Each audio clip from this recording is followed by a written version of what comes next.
पंजाब से हजारों किसानों ने दिल्ली की ओर कूच कर दिया है। दिल्ली चलो का नारा लिए किसानों की गोलबंदी का असर दिल्ली के तमाम बॉर्डर्स पर दिख रहा है।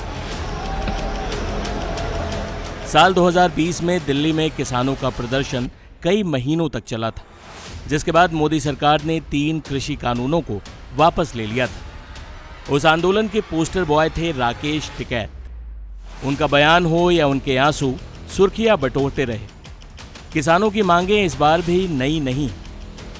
लंबे समय से किसानों की मांग रही है, चाहे न्यूनतम समर्थन मूल्य पर फसलों की खरीद की गारंटी की बात हो या स्वामीनाथन आयोग की रिपोर्ट लागू करने की। लेकिन इस बार आंदोलन के चेहरे बदल गए। ऐसे में सवाल उठना लाजमी है कि आखिर राकेश टिकैत इस आंदोलन से दूर क्यों है? क्या उन्हें जानबूझकर इस आंदोलन से बाहर रखा गया है? दरअसल 2020 में किसान आंदोलन की अगुवाई करने के लिए एक संयुक्त किसान मोर्चा बना था, जिसमें कई किसान संगठन शामिल थे। लेकिन रिपोर्ट्स के मुताबिक अब यह मोर्चा 2 फाड़ हो चुका है।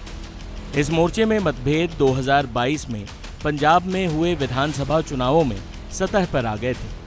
किसानों का एक गुट चुनाव में शामिल हुआ।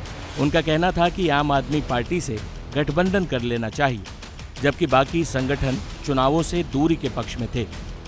इसी बात पर यह मोर्चा टूटा। हालांकि चुनाव लड़ने वाले सभी उम्मीदवारों की जमानत जब्त हो गई थी।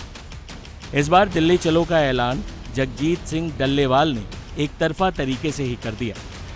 इसके अलावा नए संगठन किसान मजदूर संघर्ष समिति के मुखिया सरवन सिंह पंढेर भी आंदोलन का चेहरा बने। कहा जा रहा है कि पुराने नेताओं को भरोसे में नहीं लिया गया है। किसान संगठनों के बीच भी फंड की हेराफेरी, विदेशी फंडिंग जैसे मुद्दों पर आपसी मतभेद की बात सामने आई थी। ऐसे में 2024 में शुरू हुए किसान आंदोलन से 2020 वाले नेताओं को बाहर रखा गया है। वहीं टिकैत सहित तमाम किसान नेताओं ने वेट एंड वॉच की रणनीति बना रखी। पिछली बार किसान आंदोलन के मुख्य किरदार बनकर उभरे राकेश टिकैत ने इस बार किसानों के आंदोलन पर क्या कहा, ये भी आपको सुनवाते हैं।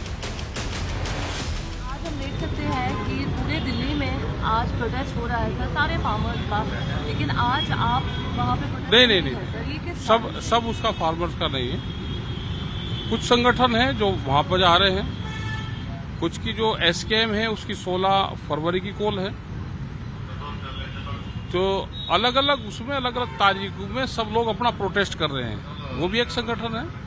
और हमारे मूवमेंट में सब लोग साथ रहे। हम जब दिल्ली में 13 महीने चला, अपनी बात कहने का देश में सबको राइट है और सरकार उनकी बातचीत सुने। 2 दौर की मीटिंग हुई है तो सरकार फिर बात करे। जब 13 महीने में हमारी 14 दौर की वार्ता हुई सरकार से, तो अभी उनसे सरकार को बात करनी चाहिए। इशू सबके एक है, सेम इशू है। कोई एक दिन पहले चल गया, कोई एक दिन बाद में चल रहा है। हमारा 16 फरवरी को है ग्रामीण भारत बंद का है। लेकिन पुलिस और जो प्रशासन सरकार जो अत्याचार कर रही है, दीवारें खींचना, उनको रोकना, गांव में अलाउंसमेंट करवाना, उनके ऊपर केस रजिस्टर करना, वो गलत है। उन सब में हम सब लोग साथ हैं। ना हमारे से किसान दूर है, ना हमारे से दिल्ली दूर है। हम सब निगाह बनाए हुए रखते हैं। 2020 और 2024 के किसान आंदोलन में कुछ समानताएं हैं तो काफी कुछ अलग भी है। न सिर्फ पुराने नेताओं को बदला गया है, बल्कि इस बार नए संगठन भी आंदोलन में शामिल हैं। हालांकि इस आंदोलन के पीछे किन सियासी दलों का समर्थन है, आंदोलन का असली लक्ष्य क्या है और इसके असली नेता कौन है, और यह आंदोलन कितने दिनों तक चलेगा, ऐसे कई सवाल हैं जिनका जवाब जल्द ही मिल सकता है। टाइम्स नाउ नव भारत डिजिटल की रिपोर्ट।